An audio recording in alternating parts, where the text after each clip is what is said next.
السلام علیکم۔ کراچی میں سورج کے بگڑتے تیور، کراچی میں شدید گرمی، درجہ حرارت 39 ڈگری پر آ گیا۔ پہلے شدید گرمی، پھر بادل بھی برسیں گے، کراچی والے تیار ہو جائیں۔ کیا آپ حالات حاضرہ سے آگاہی حاصل کرنا چاہتے ہیں؟ خبر کے پیچھے چھپے اصل حقائق جاننا چاہتے ہیں تو ابھی سبسکرائب کیجئے جلمل پاکستان کو اور ساتھ ہی گھنٹی کے نشان پر کلک کر دیں۔ آپ کو بتاتے چلیں کہ کراچی میں سمندری ہوائیں معطل ہو گئیں، شہریوں کا گرمی اور حب سے برا حال ہو گیا۔ کراچی میں آج سے 4 روزہ جزوی ہیٹ ویو شروع ہو چکا ہے۔ محکمہ موسمیات نے کہا ہے کہ جزوی ہیٹ ویو 17 ستمبر تک جاری رہے گی، جس میں درمیانی شدت کی گرمی ہوگی۔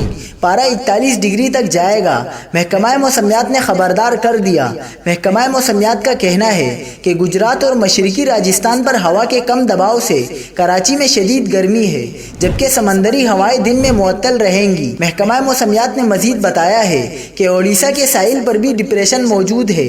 حالیہ موسمیاتی جائزے اس کا رخ جنوب پنجاب اور بالائی سندھ کی جانب دکھا رہے ہیں۔ سردار سرفراز نے کہا کہ 17 ستمبر سے مونسون سپیل آئے گا، جس میں سندھ کے مختلف اضلاع میں بارش ہوگی۔ مونسون بارشیں 2 سے 3 روز تک جاری رہ سکتی ہیں، تاہم کراچی میں بہت زیادہ بارشوں کا امکان نہیں۔